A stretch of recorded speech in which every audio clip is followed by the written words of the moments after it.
Hello friends, welcome back to Ashok Faster Technical Studies channel. I am passionate to sharing technical concepts in easiest way with life related examples. And today we are going to discuss about Kirchhoff's law of radiations. Radiation में Kirchhoff's law का कहना है कि जो अच्छा absorber होगा radiation का वो अच्छा इमिटर भी होगा। तो आज हम टॉपिक लेते हैं किरचॉफ्स लॉ। तो यहाँ पे किरचॉफ्स जो वैज्ञानिक थे उन्होंने बोला कि कोई भी बॉडी है वो अगर एब्जॉर्ब अच्छे से, जितना ज्यादा उसकी एब्जॉर्बिविटी होगी उतनी ही ज्यादा उसकी क्या होगी, इमिसिव पावर होगी। ठीक है, उतनी ही ज्यादा उसकी इमिसिव पावर होगी। मतलब जो इमिसिव पावर है वो एब्जॉर्बिविटी के प्रोपोर्शनल में, अगर इमिसिविटी बढ़ती है तो उसकी एब्जॉर्बिविटी भी बढ़ेगी। या इसको ऐसे कह सकते हैं A lambda proportional to A lambda. यहां पर लेमडा क्या है, wavelength, wavelength of radiations, wavelength of radiation. जिस वेवलेंथ की रेडिएशन को वो अच्छे से इमिट करेगा उसी वेवलेंथ की रेडिएशन को अच्छे से एब्जॉर्ब करेगा। जो भी कलर्स हमको दिखाई देते हैं किन्हीं भी वस्तुओं के या किन्हीं भी बॉडीज के, वो कलर उनकी उत्सर्जित की हुई रेडिएशंस के द्वारा हमको दिखाई देते हैं। तो किरचॉफ्स लॉ ने बोला कि अगर इमिसिविटी अच्छी होगी तो उसकी एब्जॉर्बिविटी भी अच्छी होगी उस पर्टिकुलर वेवलेंथ पे और उस पर्टिकुलर टेम्परेचर पर। क्योंकि जो रेडिएशन का एब्जॉर्प्शन है, इमिशन है, वो डिपेंड करता है उसके टेम्परेचर पर। अगर किसी भी चीज का टेम्परेचर ज्यादा है तो वो ज्यादा इमिट करेगा अपने अंदर से रेडिएशन को, और कम है टेम्परेचर तो कम एनर्जी अपने अंदर से इमिट करेगा। तो चलिए, तो यहां पे प्रोपोर्शनलिटी का साइन हटाते हैं तो E बराबर K इंटू ए। ठीक है, एक कांस्टेंट आता है के, तो हमको या तो इसको प्रूव करना है या इन्होंने जो एक स्टेटमेंट दिया था उस स्टेटमेंट के बारे में डिस्कस कर लेते हैं। वो यही स्टेटमेंट है, किरचॉफ्स लॉ का जो स्टेटमेंट है वो है according to Kirchhoff's law the emissive power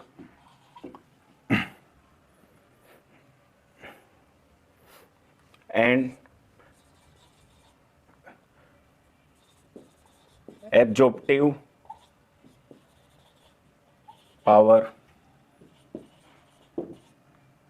ratio of all bodies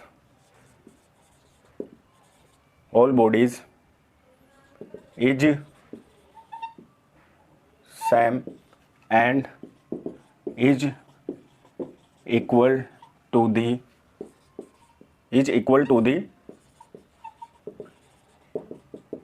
emissive power of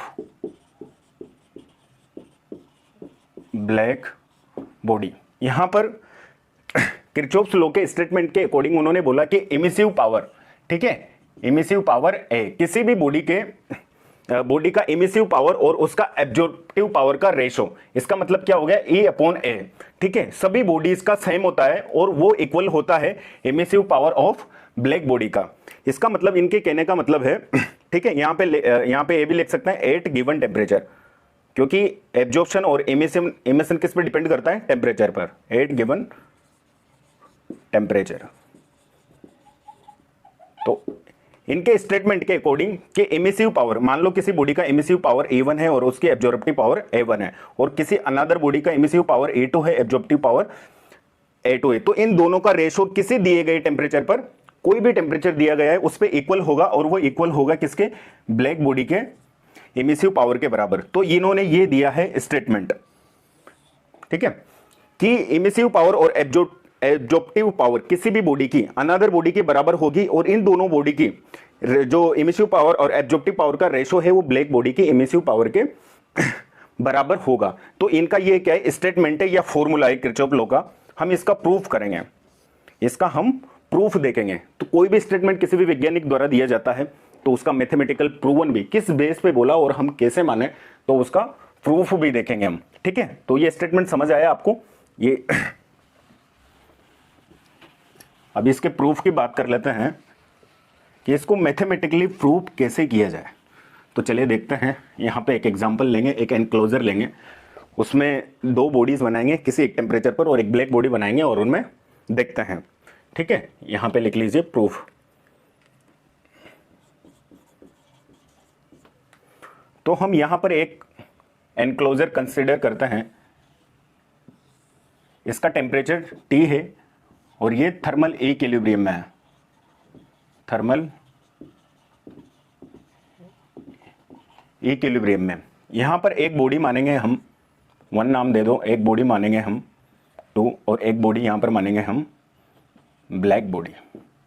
ठीक है, यहाँ पर बॉडी नंबर 1 है, इसका टेम्परेचर T है। ये थर्मल इक्विलिब्रियम में, मतलब जितनी रेडिएशन ये एब्जॉर्ब कर रहा है उतनी रेडिएशन ये क्या कर रहा है, इमिट कर रहा है, तभी तो ये थर्मल इक्विलिब्रियम में है। ठीक है, यहाँ पर भी जितनी रेडिएशन ये एब्जॉर्ब कर रही है बॉडी, उतनी रेडिएशन ये इमिट कर रही है। ब्लैक बॉडी में भी सेम कंडीशन है।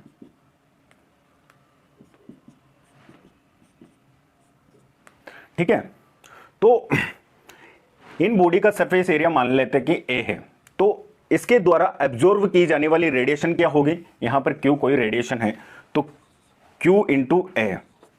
ठीक है, इसके द्वारा एब्जॉर्ब की जाने वाली रेडिएशन क्या होगी, Q इंटू A, अगर इसका सरफेस एरिया A है तो। ठीक है, तो अगर ये थर्मल इक्विलिब्रियम में है तो इसके द्वारा एब्जॉर्ब की जाने वाली रेडिएशन बराबर इसके द्वारा इमिट की जाने वाली रेडिएशन।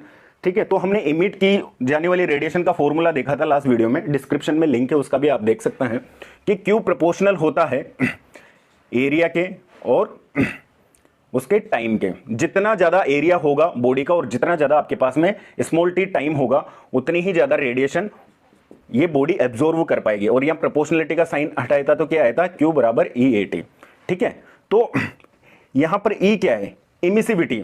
ठीक है, उत्सर्जित की गई किरणों की मात्रा, इस बॉडी द्वारा उत्सर्जित की गई किरणों की मात्रा। तो यहां से लिख सकता हूं मैं Q इंसिडेंट रेडिएशन बराबर E1/AT। ठीक है, ये बॉडी 1 के लिए, बॉडी 2 के लिए भी सेम इक्वेशन इस्तेमाल कर सकता हूं, QA2 बराबर E2/AT। और ब्लैक बॉडी के लिए, ब्लैक बॉडी के लिए कि Q तो incident radiation, A black body की एब्जॉर्प्शन क्षमता, और ब्लैक बॉडी की एब्जॉर्प्शन क्षमता कितनी होती है, एब्जॉर्प्टिव पावर कितनी होती है, 1 होती है। इसको भी लिखा जा सकता है EB कैपिटल A/T। तो यहां से E1/A1, ये AT इसके Q के अंडर में आ जाएंगे, तो Q कैपिटल A/T। ठीक है, तो इक्वेशन 1 तो ये बन गई, और इक्वेशन 2 E2/A2 बराबर Q कैपिटल A/T। ठीक है, A2 तो इधर आ गया और AT इसके बॉटम में चला गया, और यहां से EB/AB बराबर Q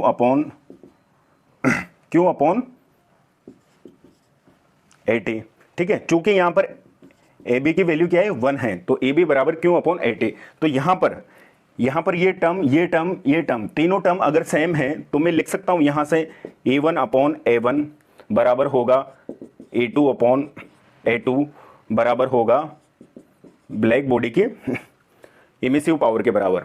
इसका मतलब किरचॉफ्स लॉ ने जो स्टेटमेंट दिया था कि किसी भी बॉडी की किसी भी दिए गए टेम्परेचर पर अगर वो थर्मल इक्विलिब्रियम में जितनी रेडिएशन एब्जॉर्ब कर रही है उतनी इमिट कर रही है, तो उसकी इमिसिव पावर और एब्जॉर्प्टिव पावर का रेशो और दूसरी बॉडी की इमिसिव पावर एब्जॉर्प्टिव पावर का रेशो बराबर होगा ब्लैक बॉडी की एब्जॉर्प्टिविटी या इमिसिविटी के बराबर। ठीक है, और ब्लैक बॉडी की यहाँ पर एब्जॉर्प्टिविटी क्या होती है, 1 होती है, तो 1 को यहाँ पर लिखा नहीं। ठीक है, और यहाँ पर ये भी लिख सकते हैं अपन, यहाँ लैम्डा भी लगा सकते हैं, लैम्डा। एब्जॉर्प्शन की गई रेडिएशन किस वेवलेंथ की है, इमिट होने वाली रेडिएशन किस वेवलेंथ की है, और ब्लैक बॉडी पर इमिट की गई ब्लैक बॉडी द्वारा जो वेवलेंथ है वो किस टाइप की है। तो आई होप किरचॉफ्स लॉ का स्टेटमेंट आपको समझ में आया होगा। ठीक है, thank you so much, bye. ठीक है।